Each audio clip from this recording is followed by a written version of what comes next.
From the macabre minds of Laughing Devil Production comes another story from the Nightshade Diary. You know what that means.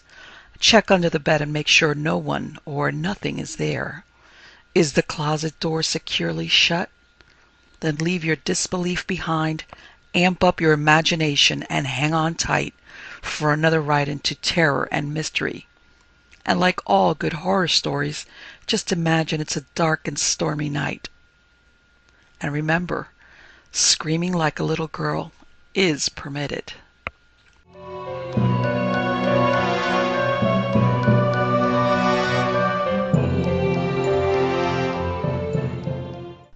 The Necromantic Tale by Clark Ashton Smith.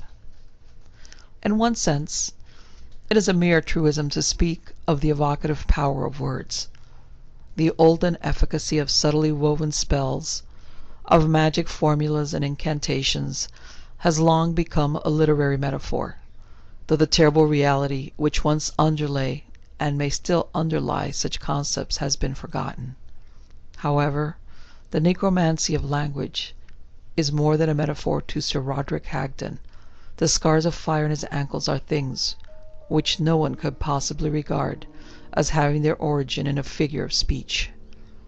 Sir Roderick Hagden came to his title and his estate with no definite expectation of inheriting them, nor any first-hand knowledge of the sort of life and surroundings entailed by his inheritance.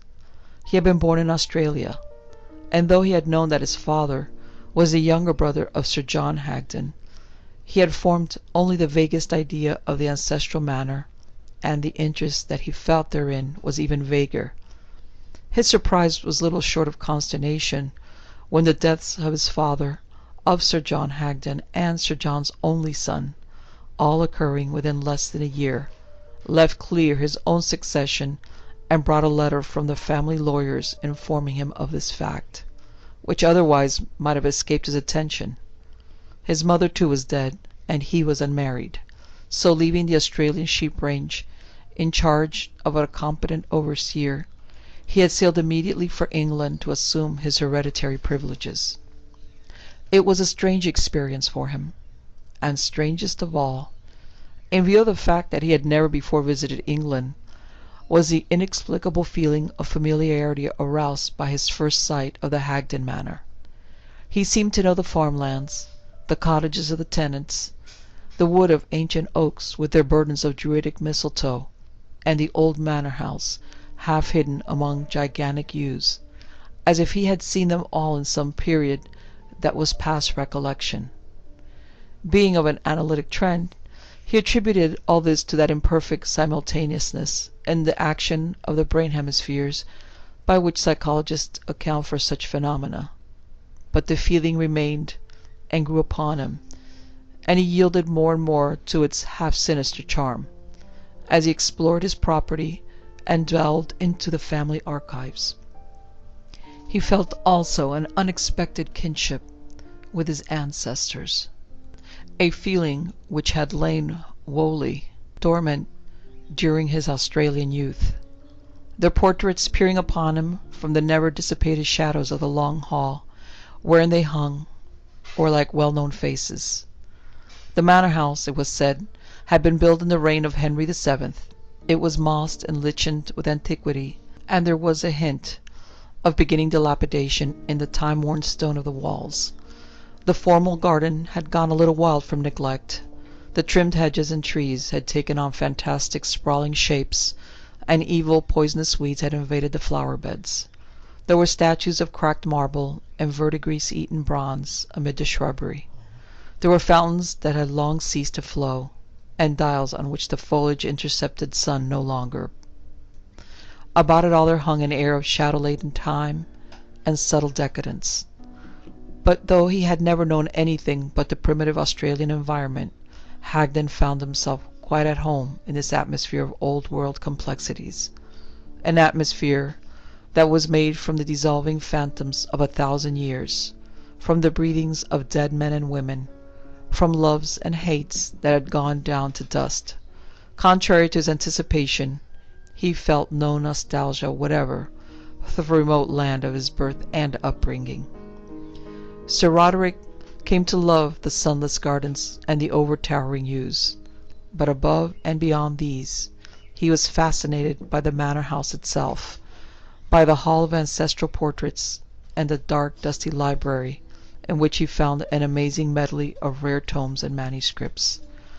There were many first editions of Elizabethan poets and dramatists, and mingled with these in a quaint disorder were antique books of astrology and conjuration, on demonism and magic.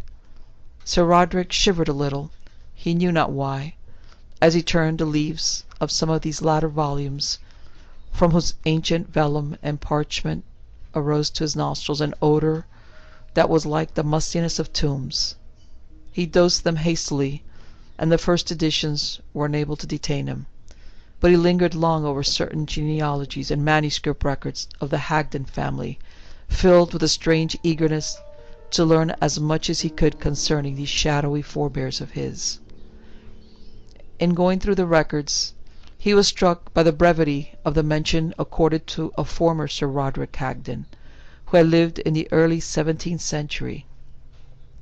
All other members of the direct line had been dealt with at some length. Their deeds, their marriages, and their various claims to distinction, often in the role of soldiers or scholars, were usually set forth with a well-nigh vainglorious unction. But concerning Sir Roderick, nothing more was given than the bare dates of his birth and death, and the fact that he was the father of one Sir Ralph Hagden. No mention whatever was made of his wife. Though there was no obvious reason for more than a passing surmise, the present Sir Roderick wondered and speculated much over these singular and perhaps sinister omissions. His curiosity increased when he found that there was no portrait of Sir Roderick in the gallery, and none of his mysterious unnamed lady. There was not even a vacant place between the pictures of Sir Roderick's father and son, to indicate that there ever had been a portrait. The new baronet determined to solve the mystery if possible.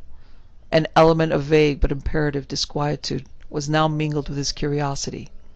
He could not have analyzed his feeling, but the life and fate of this unknown ancestor seemed to take on for him a special significance, a concern that was not incomprehensibly personal and intimate. At times he felt that his obsession with this problem was utterly ridiculous and uncalled for.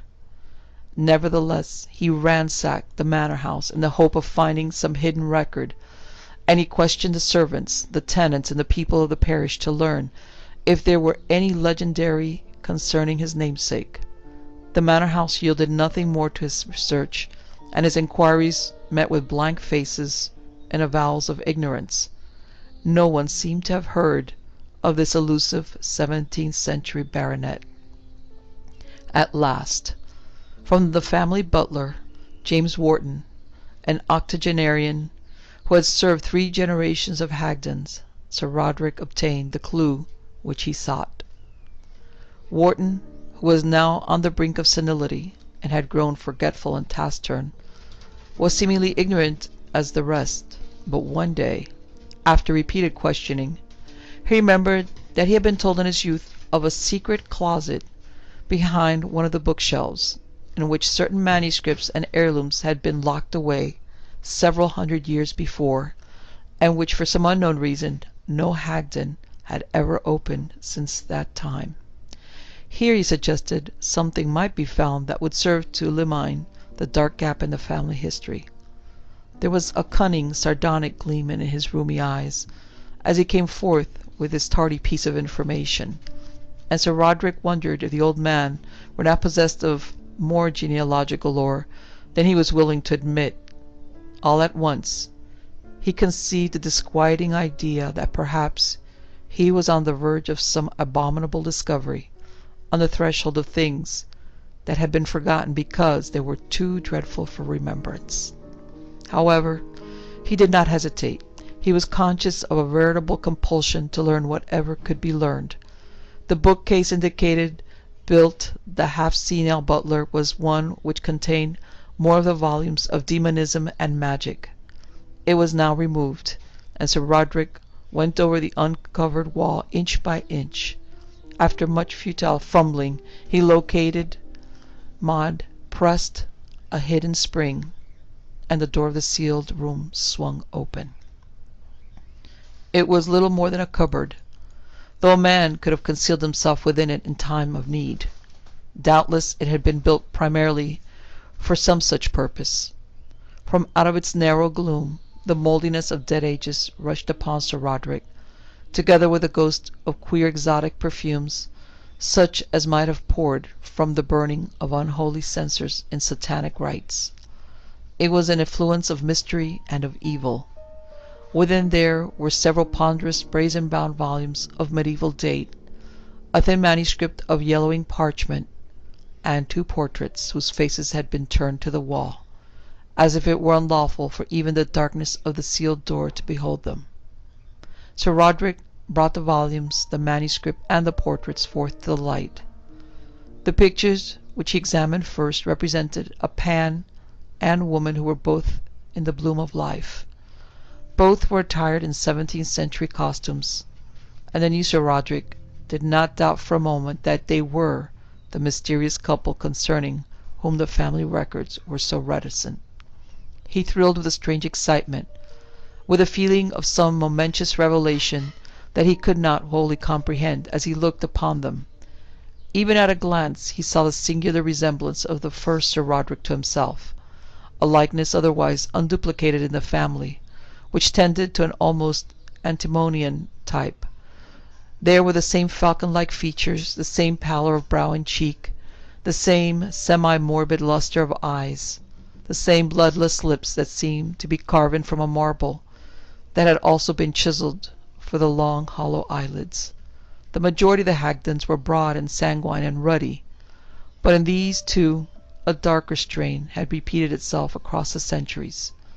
The main difference was in the expression, for the look of the first Sir Roderick was that of a man who had given himself with a passionate devotion to all things evil and corrupt, who had gone down to damnation through some inevitable fatality of his own being.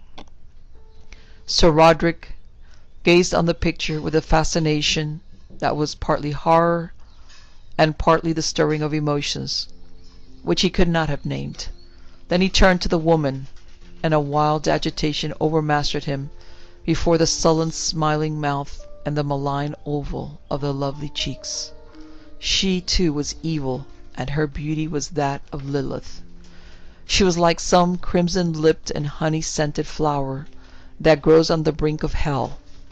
But Sir Roderick knew, with the terror and fearful rapture of one who longs to fling himself from a precipice, that here was the one woman he might have loved, if haply he had known her. Then, in a moment of reeling and whirling confusion, it seemed to him that he had known and loved her, though he could not remember when or where. The feeling of eerie confusion passed, and Sir Roderick began to examine the brass-bound volumes.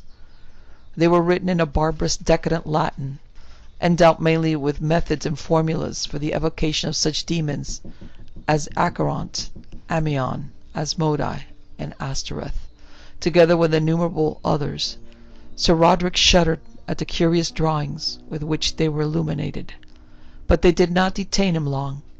With a thrill of actual trepidation, like one who was about to enter some awful and unhallowed place, he took up the manuscript of yellowing parchment.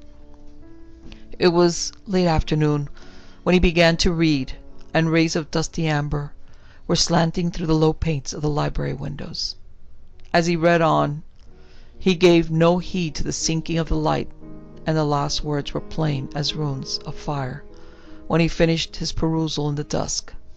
He closed his eyes, and could still see them. And Sir Roderick Hagden was now deemed a most infamous warlock, and his lady Eleanor a nefarious witch, and both were burned at the stake on Hagden Common for their crimes against God and man, and their sorcerous deeds and practices were thought so foul a blot on ye knighthood of England that no man speaks thereof, and no granum tells the tale of the children at her knee.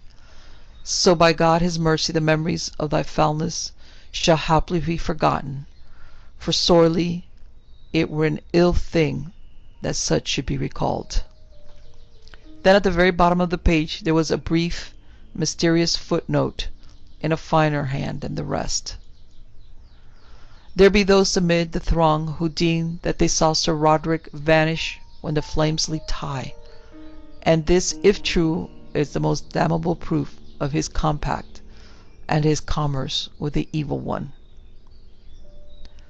Sir Roderick sat for a long while in the thickening twilight. He was unstrung. He was abnormally shaken and distraught by the biographical record he had just read. A record that had been written by some unknown hand in a bygone century.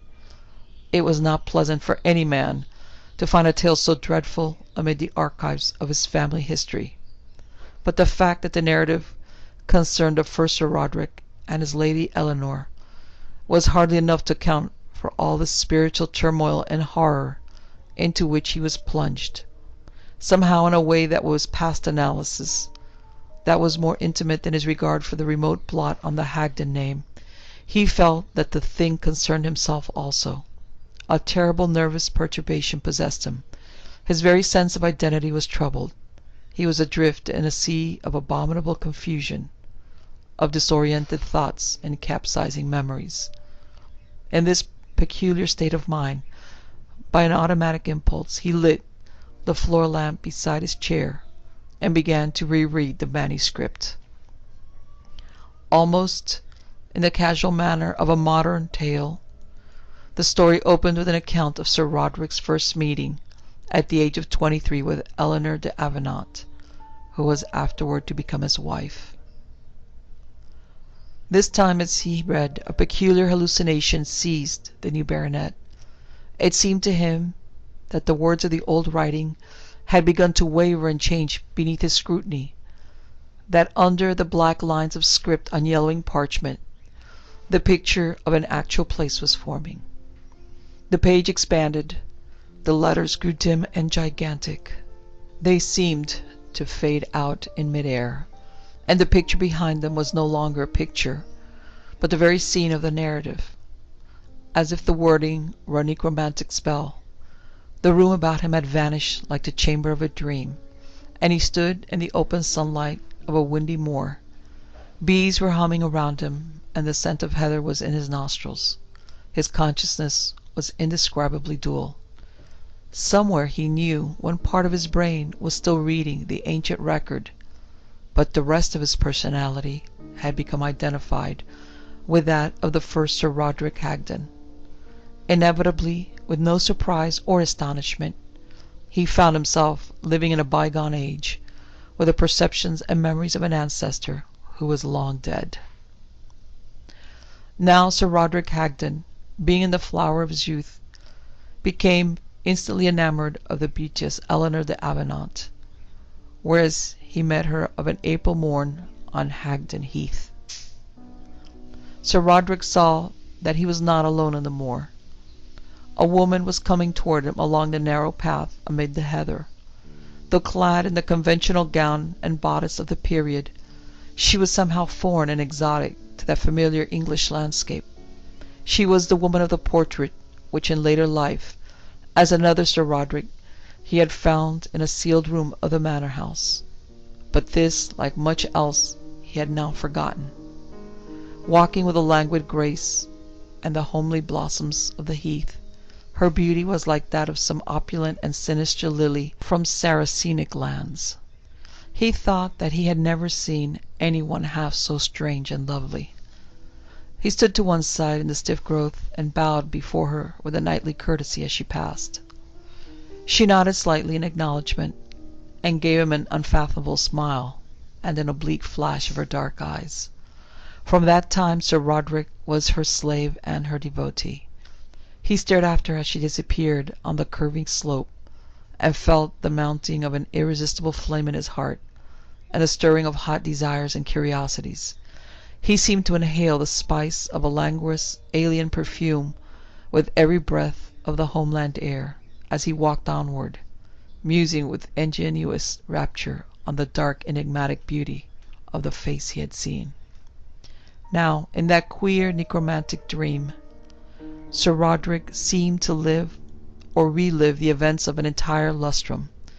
Somewhere in another existence, another self was conning briefly the paragraphs which detailed these events, but of this he was conscious only at long intervals, and then vaguely.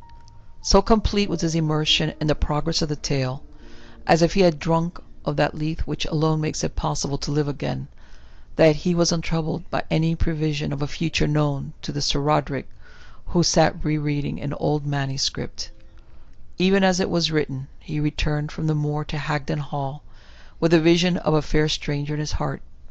He made inquiries concerning her, and learned that she was the daughter of Sir John de Avenant, who had but recently received his knighthood for diplomatic services, and had now taken up his abode on the estate near Hagden that went with his title. Sir Roderick was now doubly impelled to call on his new neighbours, and his first visit was soon repeated. He became an open suitor for the hand of Eleanor de Avenant, and after a wooing of several months he married her. The passionate love with which he had inspired him was only deepened by their life together. Always her allurement was that of things half understood, of momentous revelations eternally half withheld. She seemed to love him truly in return, but ever her heart and soul were strange to him. Ever they were mysterious and exotic, even as the first sight of her face had been.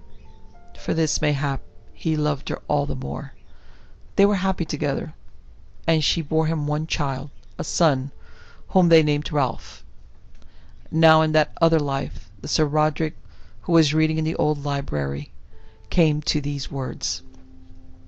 No man knew how it happened, but anon there were dread whispers and foul rumours regarding the Lady Eleanor, and people said that she was a witch, and in their time these rumours reached the ear of Sir Roderick. A horror crept upon the happy dream, a horror scarce to be comprehended in this modern age. There were formless evil wings that came to brood above Hagden Hall, and the very air was poisoned with malignant murmurs. Day by day and night by night the baronet was tortured with a vile, unholy suspicion of the woman he loved. He watched her with a fearful anxiety, with eyes that dreaded to discern a new and more ominous meaning in her strange beauty. Then, when he could bear it no longer, he taxed her with the infamous things he had heard, hoping she would deny them, and by virtue of her denial restore fully his former trust and peace of mind. To his utter consternation, the Lady Eleanor laughed in his face with a soft, siren-like mirth, and made open avowal that the charges were true. "And I trow," she added, "that you love me too well to disown or betray me, that for my sake, if need be, you will become a veritable wizard, even as I am a witch, and will share with me the infernal sports of the Sabbath." Sir Roderick pleaded, he cajoled, he commanded, he threatened, but ever she answered him with voluptuous laughter and Circean smiles, and ever she told him of those delights and privileges which are procurable only through damnation, through the perilous aid of demons and succubi, till, through his exceeding love for her, even as she had foretold, Sir Roderick suffered himself to become an initiate in the arts of sorcery, and sealed his own pact with the powers of evil, that he might in all things be made forever one with her that he loved so dearly. It was an age of dark beliefs and of practices that were no less dark, and witchcraft and sorcery were rampant throughout the land among all classes. But in the Lilith-like Eleanor there was a spirit of soulless depravity beyond that of all others, and beneath the seduction of her love the hapless Sir Roderick fell to depths wherefrom no man could return, and made mortgage of his soul and brain and body to Satan. He learned the varying malefic usages to which a waxen image could be put. He memorized the formulas that summon frightful things from their abode in the nethermost night, or compel the dead to do the abominable will of necromancers. And he was taught the secrets whereof it is unlawful to tell or even hint, and came to know the maledictions and invocations which are lethal to more than the mortal flesh. And Hagden Hall became the scene of pandemonium revels, of rites that were both obscene and blasphemous, and the terror and turpitude of hellish things were effluent therefrom on all the countryside. And amid her coterie of the damned, amid the witches and sorcerers and incubi that fawned upon her, the Lady Eleanor exulted openly, and Sir Roderick was her partner in each new enormity or baleful deed. And in this atmosphere of noisome things, of satanic crime and sacrilege, the child Ralph was alone innocent, being too young to be harmed thereby as yet. But anon the scandal of it all was a horror in men's souls that could be endured no longer, and the justice of the law which made a felony of witchcraft was called upon by the people of Hagden. It was no new thing for members of the nobility to be tried on such a charge before the secular or ecclesiastical courts. Such cases, in which the accusations were often doubtful or prompted by mere malice, had sometimes been fought at length. But this time the guilt of the defendants was so universally maintained, and the reprobation aroused thereby so profound, that only the briefest and most perfunctory trial was accorded them. They were sentenced to be burnt at the stake, the sentence to be carried out on the following day. It was a chill, dank morning in autumn, when Sir Roderick and Lady Eleanor were borne to the place of execution, and were tied to their respective stakes, with piles of dry faggots at their feet. They were set facing each other, so that neither might lose any detail of their mutual agony. A crowd was gathered about them, thronging the entire common, a crowd whose awful silence was unbroken by an outcry or murmur. So deep was the terror wrought by this infamous couple that no one dared to execrate or mock them in the hour of their downfall. Sir Roderick's brain was benumbed by the shame and horror of his situation, by a realization of the ultimate depths to which he had fallen, of the bitter doom that was now imminent.